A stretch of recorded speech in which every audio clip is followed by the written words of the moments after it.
안녕하세요. 저는 서울 관악구에 살고 있는 30대 후반의 미혼 여성입니다. 얼마 전 저는 30년 전에 잃어버렸던 여동생을 기적적으로 찾게 되었는데요. 아직도 그날의 일들을 생각하면 심장이 벌떡벌떡합니다. 찾을 수 없을 거라 여겼던 여동생을 찾게 되어 기뻐서 그런 것도 사실이지만 제 동생을 찾게 된 이유가 정말 기구했거든요. 30년 전 제가 8살 때 잃어버렸던 동생을 찾게 된 것은 제가 예비신랑과 결혼을 약속하며 예비시댁에 인사를 갔을 때였습니다. 저희 소중한 동생이 그곳에서 식모 취급을 당하며 노예처럼 부려지고 있었던 것입니다. 아직도 그 생각을 하면 눈이 뒤집히는 것이 제 동생을 괴롭혔던 그것들을 어기적 씹어주고 싶은 심정입니다. 저는 젊은 시절 생활용품을 만드는 회사의 연구팀에서 연구원으로 근무하고 있었는데요. 제가 여러 아이디어로 낸 제품이 여러 번 히트하면서 능력을 인정받고 있었습니다. 그런데 어느 정도 연차가 쌓이자 제가 사장이 되어 제 이름을 걸고 직접 제 상품을 팔아보고 싶은 욕심이 생기더라고요. 저는 그렇게 회사를 나와 사업을 시작하게 되었고 여러 고생도 많았지만 악바리처럼 버티며 끈기 있게 노력한 결과 나름대로 성공을 거두며 탄탄대로를 걷게 되었죠. 그러다 보니 자연스레 연애니 결혼이니 부수적인 것들이 늦어지게 되었고요. 그러던 중 제가 사업을 시작한 초창기 때부터 친하게 지내던 거래처 사장님께 사람을 소개받게 되었고 처음 만난 순간부터 끌렸던 저희 두 사람은 자연스레 연인 사이로 발전하며 미래를 함께하기로 약속하게 되었습니다.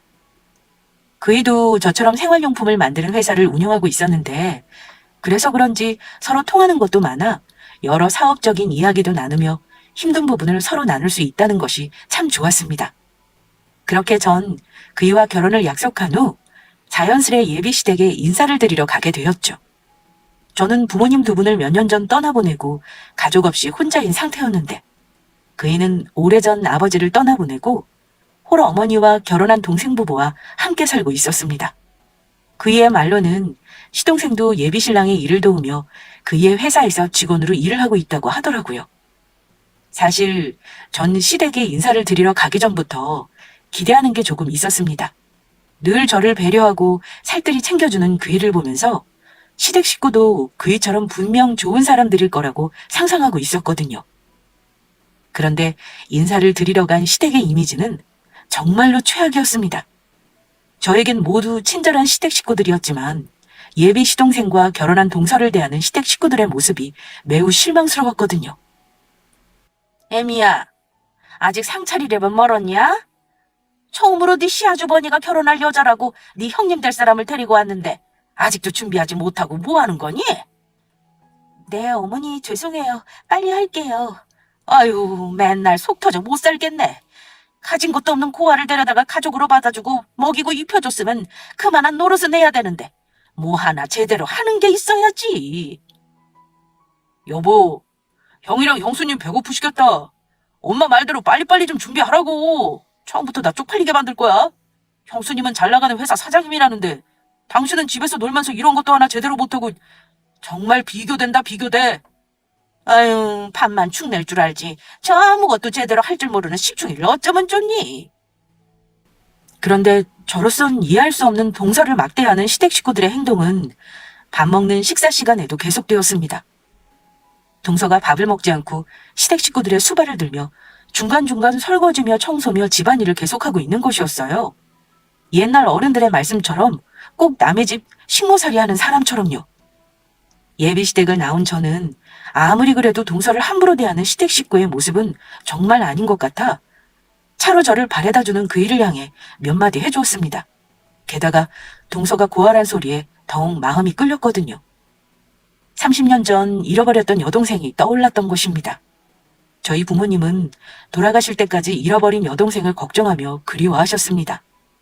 저 또한 단 한 번도 동생을 잊은 적이 없었고요. 걸음마를 시작할 때부터 저의 뒷공무니를 쫓아다니며 언제나 저를 따르던 사랑스럽고 예쁜 여동생이었으니까요. 그래서인지 자세히 사정은 알 수 없지만 제 동생과 비슷한 또래의 예비동서가 시댁에 당하는 모습을 보니 꼭 제 동생이 당하는 것처럼 남일 같지 않게 느껴졌습니다. 제 동생이 컸으면 딱 동서 정도 되는 나이였거든요. 아무리 시꾸라지만 동서한테 너무 심한 거 아니야? 가만히 보니 동서 챙겨주는 사람 한 명도 없고 계속 일만 하고. 자기라도 서방님한테 말해서 동서 좀 잘 챙겨주라고 이야기해. 그렇게 신경 쓰지 않아도 돼. 자기한테 일부러 말 안 한 것도 있는데 재수 씨가 남들보다 좀 모자라거든. 그래서 알아듣게 하려면 가족들이 세게 나가는 수밖에 없어.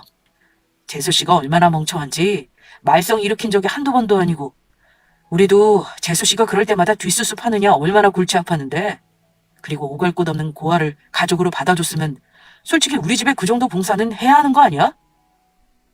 그래도 가족인데 내가 볼 때 그렇게 함부로 대하는 건 아닌 것 같아. 그리고 내가 볼 때 동서 모자라 보이지 않았거든?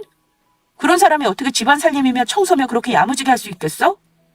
게다가 남들보다 부족하면 차근차근 가르쳐줄 생각을 해야지 그런 식으로 대하는 건 아니라고 봐.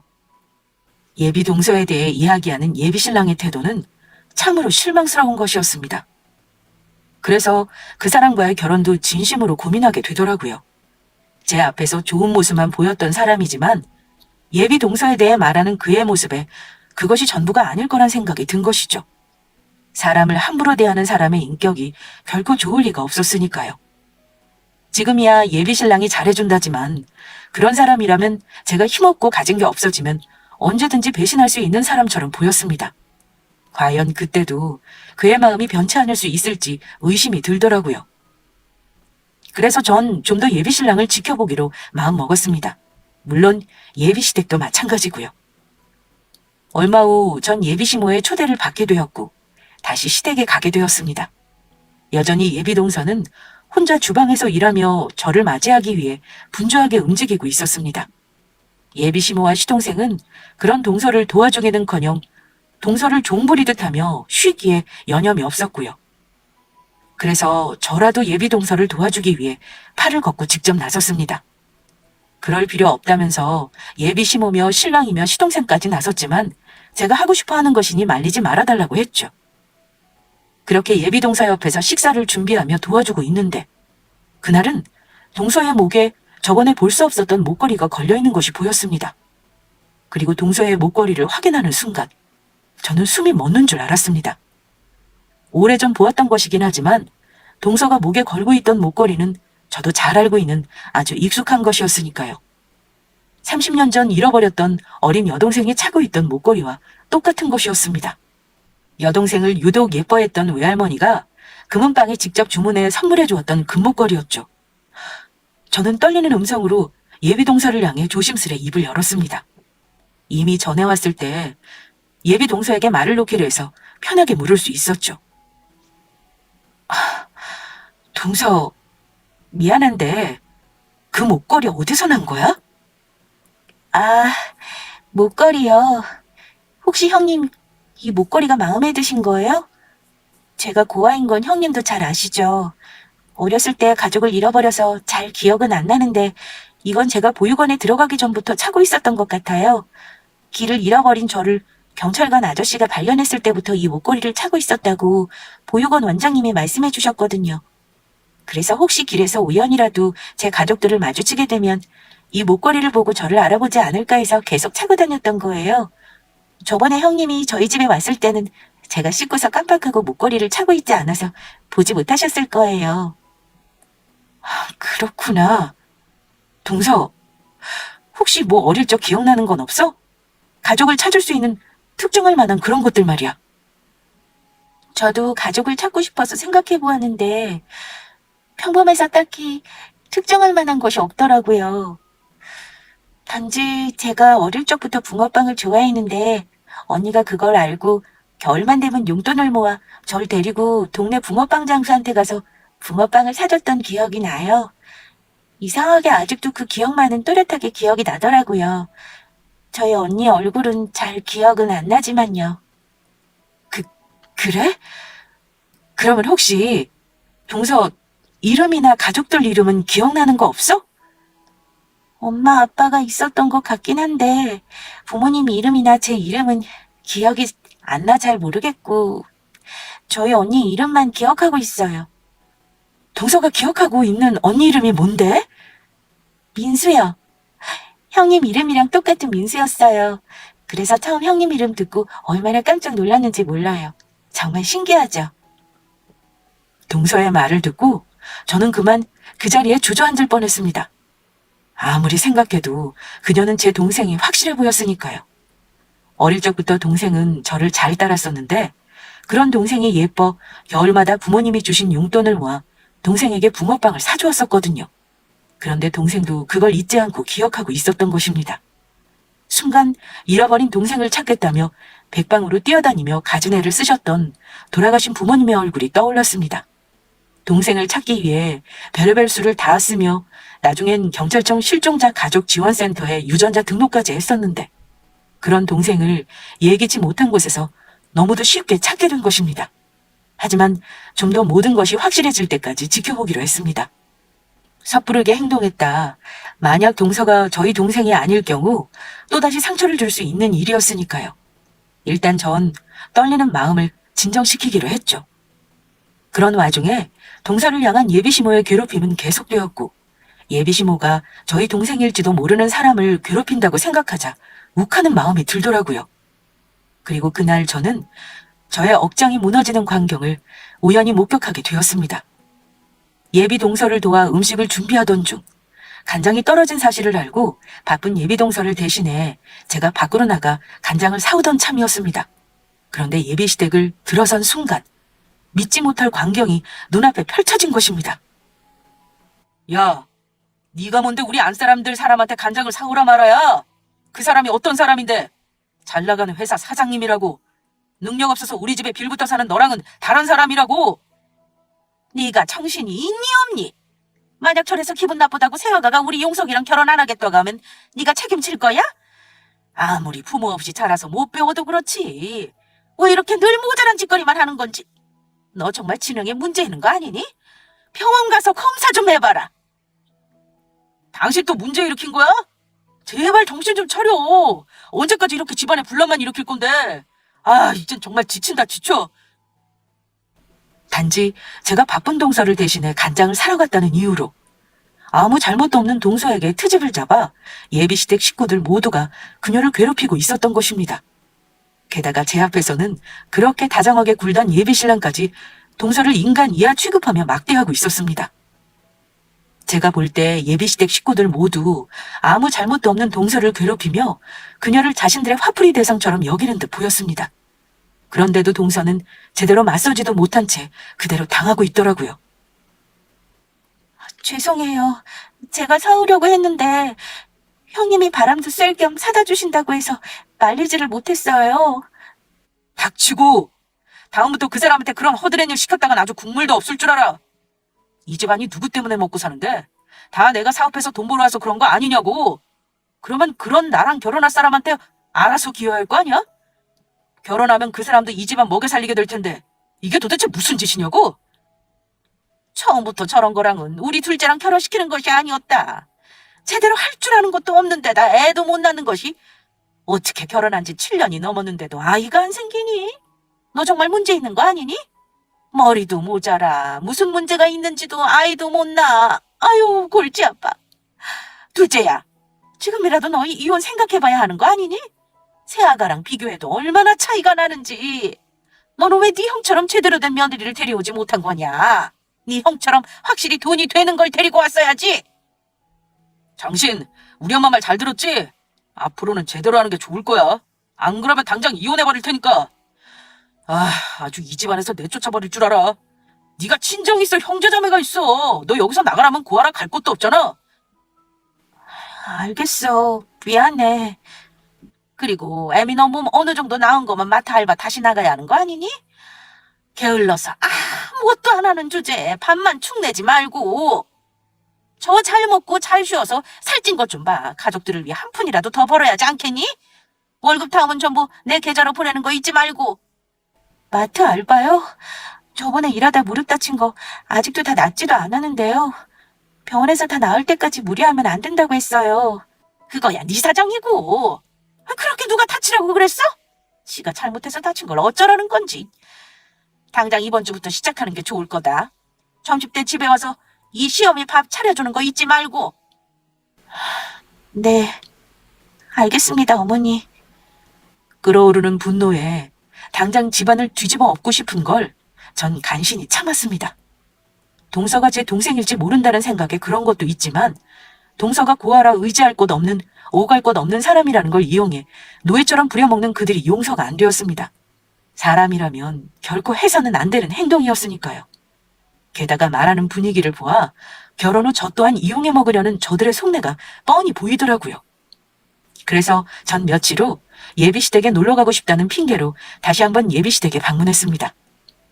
마지막으로 동서가 제 동생인지 확실하게 확인하기 위해서요. 그리고 만약 동서가 제 동생이 맞는다면 그녀를 예비시댁에서 구해낼 생각이었죠. 설령 동서가 제 친동생이 아니더라도 그녀를 그 거지 같은 집구석에서 빼내올 생각이었습니다. 그래서 저희 회사에 일자리를 주고 당분간 살 집도 마련해주어 스스로 자립할 때까지 도와줄 계획이었죠. 그런데 예비시댁을 방문한 날, 저는 그전과는 비교도 할 수 없을 만큼의 기가 막힌 일을 목격하게 됩니다. 예비시댁 식구들이 모여 밥을 먹고 있는데 그날도 동서는 가족들과 밥을 먹지 못하고 혼자 수발을 들며 집안 청소를 하기에 바빴습니다. 그런데 예비시모가 국을 다 먹고 동서에게 국을 더 떠오라고 시키더라고요. 동서는 예비시모의 말대로 국을 떠다 줬는데 예비시모가 국을 동서 얼굴에 끼얹는 것이었어요. 너는 이걸 국이라고 떠왔니? 이런 걸 누구 보고 먹으라고? 미지근해서 다 식었잖니. 당장 데워서 다시 떠와라. 너무 놀란 저는 순간 할 말을 잃고 말았습니다. 제가 이젠 아예 자기들 식구가 되었다고 생각한 건지 제 앞에서 아예 대놓고 동서를 막대하기 시작한 겁니다. 예비 시동생과 그이는 그런 시모를 말리기는커녕 아무렇지 않게 지켜보았고요. 동서는 그런 예비 시모에게 군말 없이 국을 데워 가져다 주었습니다. 그리곤 저희가 다 밥을 먹은 후가 돼서야 남은 반찬으로 끼니를 때우는데 저는 눈물이 나오려는 것을 간신히 참았습니다. 그동안 예비 시동생에게 시집아 어떤 대우를 받고 살았을지 그 생각을 하니 얼마나 가슴이 아프고 속상한지 제 가슴에 비수가 꽂히는 듯 했습니다. 가슴에선 피눈물이 흐르는 듯 했죠. 그 후 다 같이 후식으로 과일을 깎아 먹게 되었는데 동서가 과일에는 입에도 손을 안 대는 것이었습니다. 혹시 시댁 식구의 눈치를 보여 그런가 싶은 마음에 제가 동서를 챙기며 물었습니다. 저 동서는 왜 복숭아 안 먹어? 되게 달고 맛있는데 한 입 먹어봐. 아니에요. 실은 제가 복숭아 알레르기가 있어서 먹으면 몸에 두드러기가 나거든요. 저는 동서의 대답을 듣고 그만 들고 있던 찻잔을 떨어뜨릴 뻔했습니다. 동서는 돌아가신 부모님과 제가 그토록 찾아 헤맸던 30년 전 잃어버렸던 저의 여동생이 맞았던 것입니다. 저희 여동생 또한 복숭아 알레르기가 있어서 어려서부터 먹지 못했었거든요. 더는 의심할 필요도 고민할 필요도 없었죠. 하지만 예비시댁 식구들 앞에서 바로 티를 낼 수는 없었습니다. 그 일을 비롯해 예비시댁 식구들의 그동안의 행동으로 보아 제가 동서의 친언이란 사실을 알게 되면 저 인간 같지도 않은 것들이 제 동생을 빌미로 저와 제 동생을 괴롭히며 무엇을 요구할지 알 수 없었으니까요. 저는 속으로 예비시댁 식구들을 향해 복수의 칼날을 갈게 되었습니다. 어떻게 되었든 제 동생이 당한 만큼 저들에게 꼭 돌려줄 생각이었죠. 저는 그 자리에서 시댁 식구들을 향해 당장 말해주고 싶었습니다. 내가 볼 때 멍청한 건 내 동생이 아니고 바로 니들이라고 말이죠. 얼마나 멍청하고 인간이 덜 되었으면 같은 사람을 이렇게 대놓고 무시하며 괴롭힐 수 있느냐고 묻고 싶었습니다. 그것도 자기들을 위해 묵묵히 희생하며 챙기고 뒷바라지 해준 동생한테요. 제가 볼 때 예비시댁 식구들이야말로 제 여동생이 없으면 저들 주둥이에 들어가는 밥 한 톨 하나, 입은 옷 하나 제대로 챙기지 못하는 덜 떨어진 인간들처럼 보였으니까요. 저는 그날 예비시댁을 나오며 몰래 동생에게 전화번호를 물었습니다. 제가 연락을 할 테니 꼭 제 전화를 받아달라고요. 사뭇 진지한 제 표정에 동생은 의아해했지만 알겠다고 하더라고요. 그리고 바로 다음날 동생에게 연락을 했습니다. 동서, 혹시 주변에 어머니나 서방님 있어? 아니요. 어머니는 친구들 만난다고 밖으로 나가셨고 그이는 출근했어요. 그러면 동서, 내가 지금부터 동서한테 중요하게 할 말이 있는데 놀라지 말고 들어줘? 무슨 일 때문인지는 모르겠지만 알겠어요, 형님. 동서, 내가 사실은 사실은 동서 친언니야. 네? 형님이 제 친언니라뇨? 갑작스레 그게 무슨 말씀이세요? 용석 씨한테도 아직 말하지 않은 건데 나한테 사실 여동생이 한 명 있었거든. 그런데 내가 초등학교 다닐 때 여동생이 학교 끝난 날 마중 나가러 간다면서 집 밖으로 나갔다가 사라졌었어. 우리 집이 단독주택에 살고 있었는데 어디 안 가고 대문 앞에서 기다린다고 했던 동생이 그날 사라지고 만 거야. 내 동생도 동서가 하고 있는 똑같은 목걸이를 하고 있었어. 그리고 겨울마다 동서 언니가 붕어빵을 사주었다고 했지? 내가 그랬거든? 내가 동생이 붕어빵 좋아하는 거 알아서 겨울마다 부모님 용돈 주신 거 모아서 종종 사주곤 했었어. 그리고 내 동생도 복숭아 알레르기가 있었고. 민정아, 모르겠어? 내가 바로 네 언니야. 겨울이면 네 손 꼭 잡고 붕어빵 사러 갔던 바로 네 언니라고, 민수 언니. 민수 언니? 정말로 민수 언니야? 언니가 내 언니 맞아? 내 이름이 민정이고? 그래, 민정아. 내가 바로 네 언니야, 민정아. 언니. 한동안 저희 두 사람은 아무 말도 못한 채 핸드폰을 붙잡고 울기만 했습니다. 그리고 그간의 이야기들을 해주었습니다. 혹시 동생이 오해하고 있을까봐 동생을 버린 게 아닌 잃어버린 거라 몇 번이나 설명해 주었습니다. 그런 동생을 찾기 위해 가족들이 얼마나 열심히 노력했는지도요. 동생에게 어쩔 수 없이 돌아가신 부모님 이야기도 해줘야 했는데 동생은 많이 아쉬워했지만 생각보다 덤덤하게 잘 받아들이는 것 같았습니다. 지금이라도 자기가 누구인지 또 부모님이 누구인지 알게 되고 언니인 저를 찾아 감사하게 생각하는 듯 했습니다. 그리고 저희는 서로 떨어져 사는 동안 어떻게 살아왔던 것인지 그간 풀지 못했던 이야기도 나누었습니다. 그 후 동생이 알바로 나가게 된 마트를 쉬는 날 밖에서 따로 만날 약속을 잡았습니다. 제가 동생의 친언니란 것과 이 모든 사실을 예비시댁 식구들에게 비밀로 하라고 신신당부하면서요. 그리고 마침내 저희 집에서 동생과 만날 수 있었습니다. 단둘이 편하게 이야기할 곳은 저희 집밖에 없는 데다 동생이 혹시 찾아올까 저희 가족은 이사를 하지 않고 동생과 살던 집에서 쭉 살고 있었거든요. 비록 지금은 부모님이 안 계시지만 동생이 살던 집이 어떤 곳인지 직접 보여주고 싶었습니다. 동생을 잃어버리고 변하지 않고 그대로인 여동생의 방까지도요. 살아있을 거라 믿고 있었지만 다 큰 동생이 찾아와 부모님이 지내던 안방이며 자기 방이며 이것저것을 둘러보는데 정말 감회가 새롭더라고요. 언니가 우리 민정이를 너무 늦게 찾았지? 정말 미안해. 아니야, 언니. 평생 찾을 수 없을 거로 생각했는데 이렇게라도 가족들을 찾고 언니를 다시 만날 수 있어서 나 지금 너무 행복해. 앞으로는 아무 걱정하지 마. 이 언니가 알아서 다 해줄 테니까. 언니가 민정이를 지켜줄 거야. 이제 언니만 믿어. 알았어, 언니. 그런데 민정아, 언니가 묻고 싶은 게 있는데 왜 그렇게 시댁 식구들이 너를 괴롭히는 거야? 그리고 너는 왜 그걸 알면서 가만히 당하고만 있는 거고? 그게 아니고 사실 내가 그이와 결혼 전 직장 다닐 때만 해도 어머니도 아주버니도 남편도 모두 너무 잘해줬었거든. 처음 시댁에 인사드리러 갔는데 나보고 친딸 같다면서 어머니도 나를 아주 예뻐하셨어.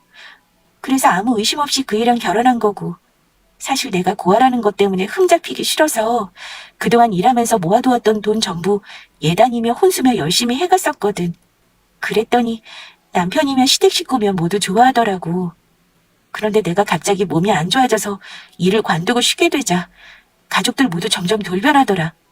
그래서 그게 지금까지 온 거고. 그러면 차라리 이혼하지 그랬어.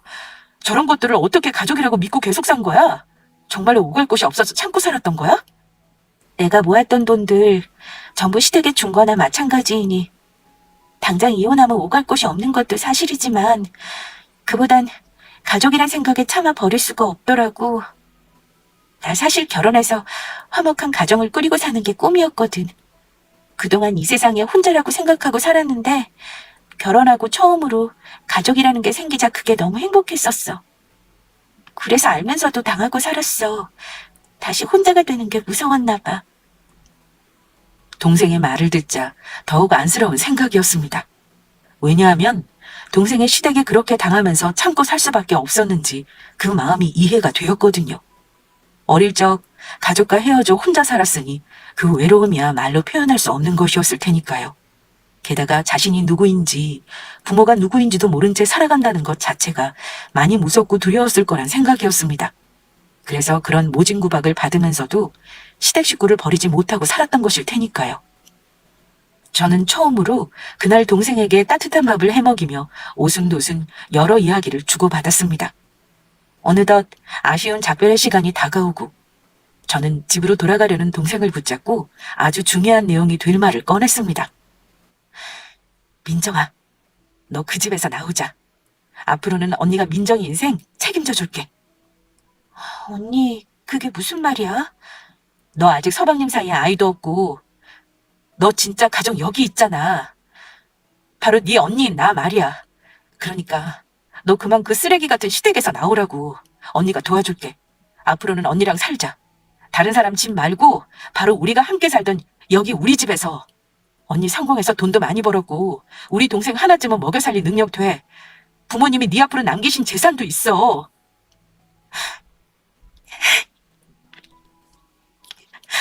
언니, 나 정말 그래도 돼? 나 앞으로 언니랑 살아도 되는 거야? 내가 정말 그래도 돼? 당연하지. 민정이 네 진짜 집은 그 망할 놈들이 있는 집구석이 아니고 바로 여기라고. 그러니까 그런 인간 쓰레기들은 이제 버려. 앞으로는 언니가 하자는 대로 해. 언니가 전부 알아서 할 테니까.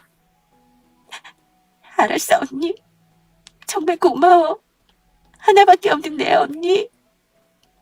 하는 걸로 봐선 예비 시댁에선 동생이 이혼을 원해도 안 놔줄 가능성이 컸습니다.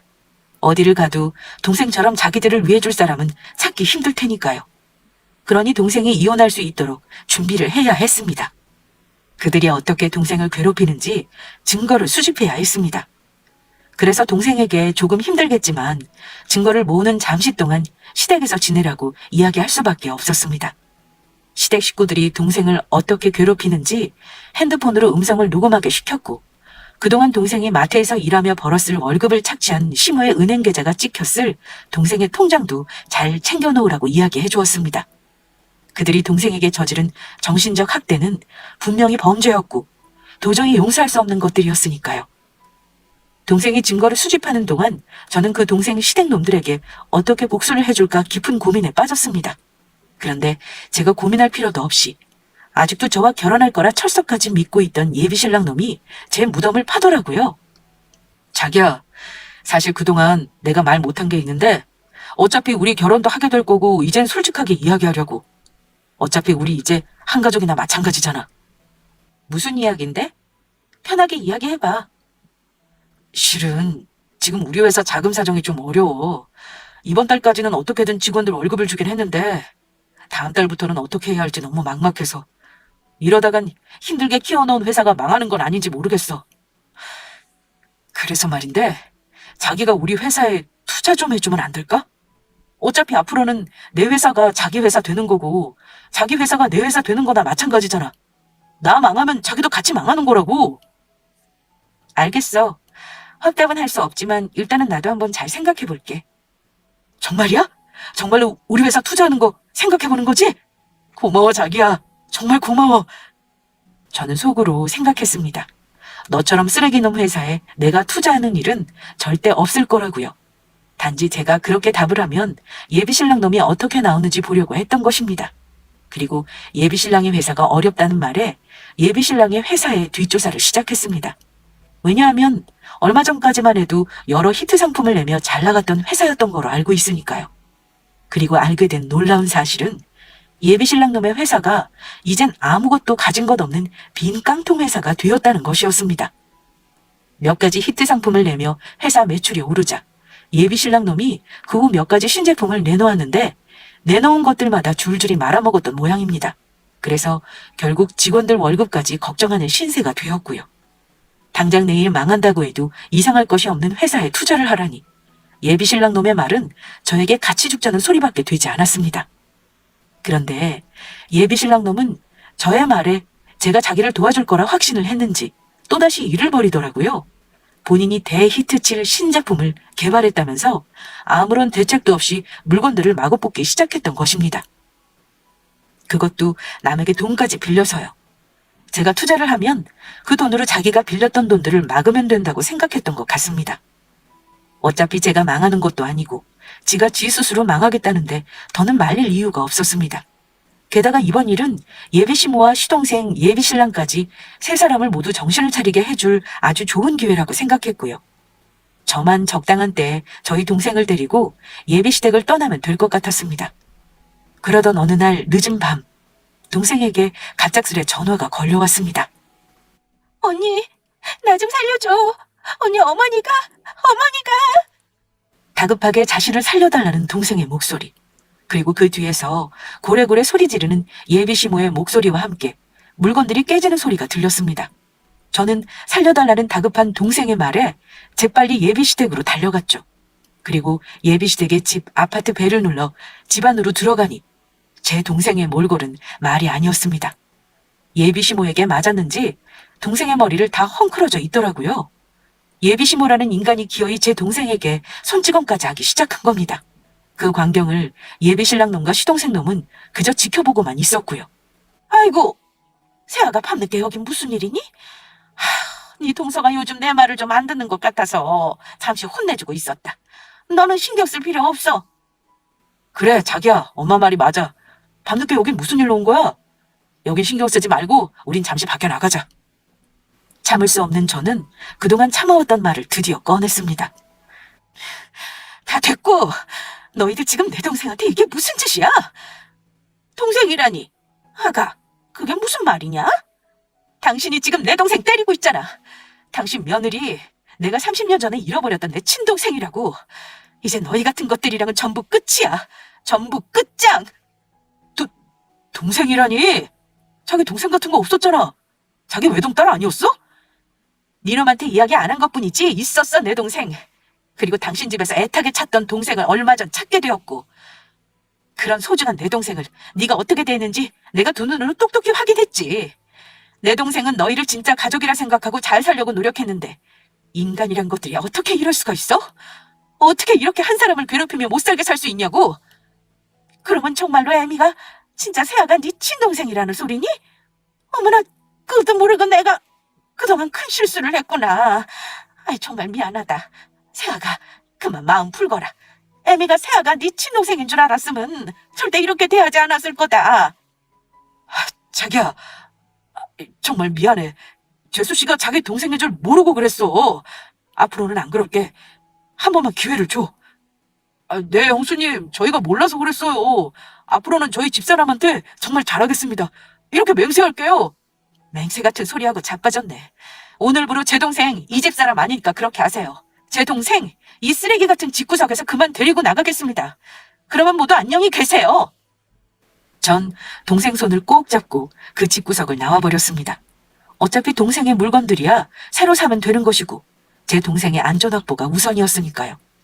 미안하다고 사과하며 제 신랑과 시댁 식구들에게 연락이 계속 왔었지만 전 무시해버렸습니다. 그리고 며칠 후 저희 회사에 예비신랑을 비롯하여 시댁 식구들 전부 모이게 했죠. 마지막으로 결판을 내야 했으니까요. 무슨 일이 생길지 모르니 다른 곳에서 만나는 것보다 저희 회사 직원들이 있는 회사에서 만나는 것이 가장 안전하다는 생각이었습니다. 그래서 사장실에 무슨 일이 생긴 것 같으면 바로 직원들을 불러달라고 저희 비서에게도 부탁을 해놓은 상태였고요. 예비신랑을 비롯해 시댁 식구들은 저와 동생을 보자마자 잘못했다며 빌기 시작하더라고요. 애미야, 그동안 내가 전부 잘못했다. 내가 너무 지나쳤었어. 애미 너랑 가깝다고 생각하다 보니 허물없이 지내려다 내가 그만 실수를 했지 뭐니. 그러니까 그만 화 풀고 다시 집에 들어오면 안 될까? 여보, 나도 잘못했어. 그만 집으로 돌아와. 당신 없으니까 밥 해주는 사람도 없고 집안도 엉망이고 아주 쓰레기장이 따로 없어. 난 당신이 빨리 우리 집으로 다시 돌아왔으면 좋겠어. 자기야, 정말 미안해. 재수씨가 잃어버린 자기 동생인 줄 알았으면 진작 신경 써줬을 텐데 그것도 모르고 내가 그동안 실수한 것 같아. 다시는 안 그럴 테니까 그만 화 풀면 안 될까? 나 한 번만 용서해주라. 그래, 세아가. 좋은 게 좋은 거라고 우리 다 같이 다시 한번 잘해보면 어떻겠니? 세아가, 네가 정말로 우리 집에 시집 오면 자매끼리 서로 의지도 될 테고 얼마나 좋아. 앞으로는 내가 애미한테도 정말 잘하마. 왜? 이제는 제 동생에 이어 저까지 부려먹고 살려고요? 민정이가 제 동생이라고 하니 이제야 아쉬워졌나 봐요? 그동안은 왜 저희 동생한테 잘해주지 못했는데요? 당신들이 무식해서 뭘 모르는 것 같아 설명해주는데 사람 때리는 것만이 폭력이 아니야. 정신적으로 못 살게 굴고 괴롭히는 것도 폭력이라고. 게다가 시어머니라는 사람은 내 동생한테 손찌검까지 했지. 그러니까 이렇게 너희 두 사람 앞에 와서 잘못했다고 내가 용서를 빌지 않니? 자기야, 우리 가족들 모두 정말 미안해. 내가 대표해서 이렇게 사과할게. 우리 다시 잘 시작해보자. 응? 제발, 자기야. 안 그래도 나도 다시 시작하려고 했어. 처음부터 제대로 다시. 그게 정말이야? 우리 정말 다시 시작하는 거야? 우리 가족들한테 다시 한번 기회 주는 거냐고. 자기야, 정말 고마워. 앞으로는 내가 정말 잘할게. 세아가, 정말 고맙다. 형수님, 고맙습니다. 아니. 내 말을 잘 못 알아들었나 본데 거지 같은 당신들 빼고 앞으로 내 동생이랑 나랑 다시 잘 시작해보겠다는 이야기야. 그래서 하는 말인데 우리 결혼도 없었던 걸로 하자. 네 놈이 내 동생한테 행동하는 거 보니까 너 같은 놈이랑 결혼했다가는 아주 내 인생까지 망치게 생겼어. 그러니까 내가 당신 회사에 투자해줄 일은 영원히 없을 거란 소리지. 그리고 내 하나뿐인 동생은 당신 동생 놈이랑 이혼시킬 테니까 그렇게 알고. 안 돼, 자기야. 그럴 수는 없어. 이제 와서 자기가 나 버리면 나는 끝장이라고. 자기만 믿고 일 벌려놨는데 자기가 나 안 도와주면 우리 회사 망한다고. 그러면 가족들은 뭘 먹고 살라고? 여기저기 빌린 그 많은 돈을 나보고 어떻게 갚으라고. 그거야 네 놈 사정이고. 네 놈은 내 동생 괴롭힐 때 내 동생 사정 봐주면서 괴롭혔니? 당신들 내 동생 보고 모자라다고 했지? 그러는 당신들이야말로 얼마나 모자라면 같은 사람을 무시하고 괴롭힐 생각을 할 수 있는 거야? 내 동생 없으면 밥 하나 할 줄 모르는 덜 떨어진 인간들이? 세아가, 내가 잘못했다. 그동안의 정을 봐서라도 다시 한번 생각해 주거라. 형수님, 이혼이라뇨. 절대 안 됩니다. 저 집사람 없으면 못 살아요. 우리 집사람 제가 아직 많이 사랑한다고요. 사랑 같은 소리하고 자빠졌네. 사랑한다는 놈이 너 하나 믿고 시집온 내 동생이 네 엄마랑 네 놈 형한테 괴롭힘 당할 때 지켜만 보고 있었냐? 아니지. 내 놈도 같이 괴롭혔지. 내 놈이 저 두 사람보다 더 나쁜 놈이야. 어디 너도 한번 당해봐라. 저는 동생 속 시원해지라고 동생이 보는 앞에서 예비 시동생이었던 놈을 원 없이 두들겨 패주었습니다. 그리고는 직원들을 불러 세 사람 모두 쫓아냈죠. 악에 받쳐 침까지 흘리며 울며 불며 매달리려 하는 시모를 향해 저는 아주 충격적인 소식이 될 몇 마디 이야기를 해주었습니다. 아, 그리고 아줌마, 우리 동생한테 불임이라고 어디 문제 있는 거 아니냐고 물었었지? 안 그래도 당신한테 맞은 내 동생 병원에 진단서 떼러 가면서 산부인과도 데리고 가봤거든? 그런데 우리 동생 아주 건강하다고 하더라고. 그러니까 문제는 아무래도 당신 아들한테 있는 것 같아. 더 늦기 전에 당신 아들 병원에 데리고 가보라고. 당신 아들이 불임인 것 같으니까. 그게 무슨 소리야? 그러면 우리 아들이 아이를 못 가진다는 소리야? 지금 그 소리냐고? 제 말에 적잖이 충격을 받았는지 예비 시모와 시동생은 정신이 나간 듯 보였습니다. 저야 아이를 못 가져도 부부끼리 행복하게 살면 상관없다고 생각하는 사람이지만 예비 시모와 시동생에게는 꽤나 절망적인 소리였나 봅니다. 그 와중에 예비 신랑이었던 놈은 저를 붙잡으려 애를 썼고요. 전부 소용없는 일이었지만요. 그 후 저는 동생과 예비 시동생 놈을 이혼시켰고 예비 시모와 시동생에게 제 동생을 괴롭힌 것에 대한 위조료까지 전부 받아냈습니다. 중간에 제가 자기 아들을 때렸다며 예비 시모가 저를 고소할 거라고 하기에 얼마든지 해보라고 했죠. 저도 당신이 내 동생 때린 거 고소할 거라고 맞받아치면서요. 동생은 제가 자기 남편을 때려준 것을 보니 그동안 억울했던 마음이 풀리면서 아주 속 시원했다고 하더라고요. 그리고 결국 예비신랑의 회사는 망하게 되었습니다.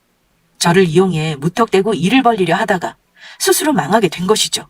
들리는 소문에 의하면 예비신랑 가족들 모두 거리에 나앉게 되었다고 하더라고요.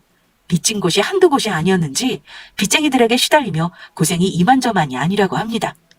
그리고 얼마 지나지 않아 예비 시동생이 저희 동생을 포기 못하고 다시 찾아온 적이 있었는데 저희 동생은 그런 예비 시동생을 향해 뺨을 한 대 날려주었다고 합니다.